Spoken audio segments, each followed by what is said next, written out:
Hi there, and welcome to the British Accent Podcast. I'm Emily. And I'm Nick.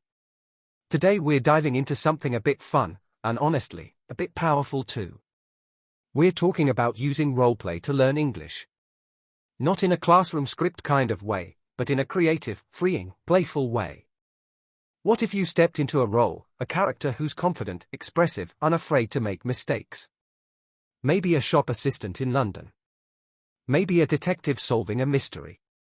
Or just someone on a first date, ordering dessert in perfect English. Exactly. Because sometimes, the problem with language learning is that we take it too seriously. We show up as students, full of pressure, fear, and this idea that we have to get it right. But what if we didn't have to be ourselves for a bit? The magic of roleplay is that it gives you permission to speak without fear. Because you're not you anymore, you're someone else. And oddly enough, that can help you discover the real you hiding underneath all that hesitation. So in this episode, we'll explore how stepping into character can help you speak more naturally, build confidence, and start thinking in English, not just studying it. Because when you become a character, you're not just repeating memorized lines, you're inhabiting a new version of yourself. And that takes the pressure off. You're not worried about being perfect. You're focused on playing the part. And the great thing is, the brain actually responds differently when you're role-playing. You become more spontaneous, more open. You stop translating everything in your head and start responding as the character would. I've seen learners who were really shy in normal practice suddenly light up when they're pretending to be someone else. It's like they borrow that character's confidence, even if just for a moment. And over time, that confidence doesn't stay with the character, it starts to blend into your real voice. You start saying things more easily in real life, because you've already rehearsed it in a low-pressure, creative way. It's similar to how actors train. They don't just memorize words, they learn to connect emotionally, to improvise, to express meaning. And isn't that exactly what we want in real English conversations? Totally. And the best part? You don't need a theater or an audience. You can do it at home, with a friend, or even alone. Just give yourself a situation, you're a cafe owner, a lost tourist, a podcast guest, and go with it. The sillier, the better sometimes. Because laughter and fun actually make learning stick. The more relaxed your brain is, the more likely it is to remember and reuse those words and phrases later. And let's be honest, roleplay gives you the freedom to mess up, and still enjoy the moment. If your grammar isn't perfect or you forget a word, it doesn't matter. You're in character. You improvise. You adapt. And that's exactly what real conversations are like. We all improvise. Even native speakers pause, rephrase, get tongue-tied. But we just keep going.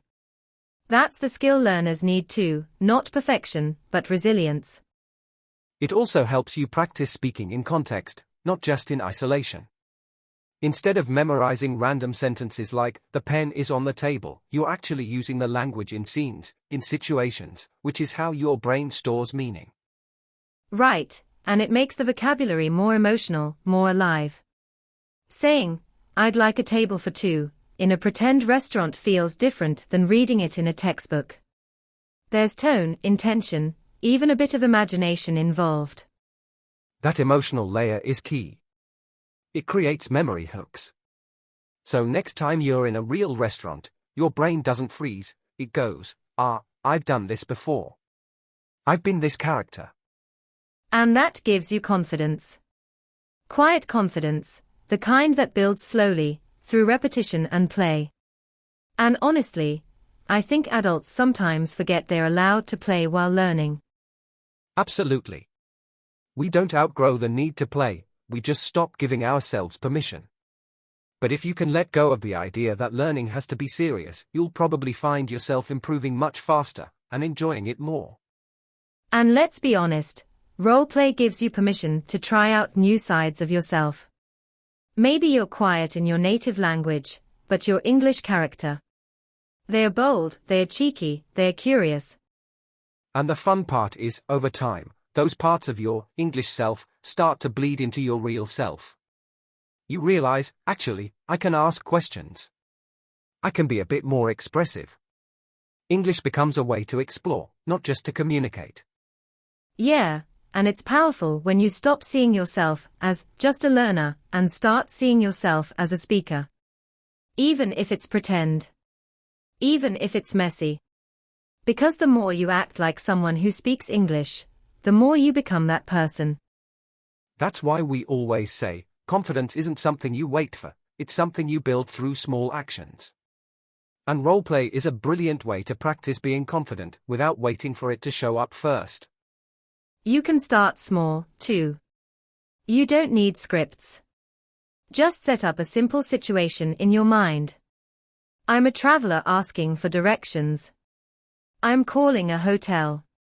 I'm hosting a radio show. Anything that gives you a reason to speak. And record yourself if you want. Listen back. You'll hear more than just mistakes, you'll hear tone, rhythm, personality. You'll hear your English voice becoming clearer. That's the exciting part. Because you're not just practicing language. You're building a version of yourself who's comfortable using it. And that person might already be inside you. They're just waiting for a scene to step into. And the best part is, there's no pressure to get it right. You're not being graded. No one's judging your character's accent or your grammar. You're just experimenting. Exploring how English feels when it's lived, not analyzed. And it doesn't have to be dramatic either. Even simple scenes help. I'm calling a friend to cancel plans. I'm showing someone around my hometown. I'm working in a small bakery. These everyday situations are the ones that build fluency quietly. Yeah, fluency doesn't come from memorizing lists.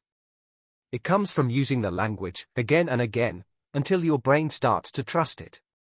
Roleplay gives you a shortcut to that trust, because it puts you in real-life shoes. And when you're playing a role, you don't overthink every sentence. You just respond. You listen, react, improvise. And that's so close to what real conversations are like, unpredictable, flowing, human. The goal isn't to become perfect. It's to become present. To be in the moment with the language, instead of standing outside it, trying to analyze every part. That's why it works so well. Because it shifts your mindset. You stop being someone who's studying English, and start being someone who's living in it. Even just for a few minutes a day.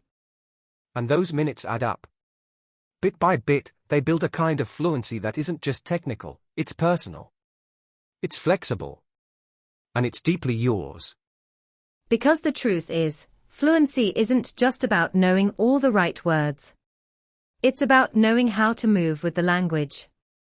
To keep going, even when something feels unfamiliar. To express yourself, even when you're unsure. And roleplay teaches that beautifully. You start building instincts. You don't just memorize phrases, you feel your way through them. You develop timing, rhythm, even a bit of humor or personality in your responses. It becomes less about, what's the correct sentence, and more about, what do I want to say here? That shift, from accuracy to expression, is where real confidence lives. And ironically, the more you play, the more correct your English becomes anyway. Not because you're forcing it, but because you're using it in real ways, repeatedly, emotionally, meaningfully. And fluency that's built from play tends to stick. Because it's attached to a moment. A feeling. A situation. That's how memory works, it loves connection. Exactly. You'll remember the phrase you used while pretending to be a moody barista more than the one you saw in a grammar book. And that's not failure, that's brilliant learning. So if English has felt heavy lately, too serious, too full of rules, maybe it's time to try on a new role. Be someone else for a few minutes. See how that version of you speaks. You might be surprised. And the best part is, there's no right way to do it. You're the writer, the director, the the actor. You get to create the scene, and every time you do, your fluency grows a little more. So if you've been feeling stuck, or nervous, or just a bit tired of traditional practice, maybe this is your sign to try something different. Let English be a little playful again. Step into a character. Create a scene. Say things you've never said before. And let yourself experience the language, not just study it. Because fluency isn't just about getting things right. It's about finding your rhythm, your voice. And sometimes, pretending to be someone else is exactly what helps you become more of yourself. Thanks for being with us today. We hope this gave you a new way of thinking about learning, one that feels a bit lighter, a bit braver, and a lot more fun. We'll see you next time here on the British Accent Podcast. Until then, speak freely, play often, and keep showing up for the voice you're becoming. Take care, and keep the story going.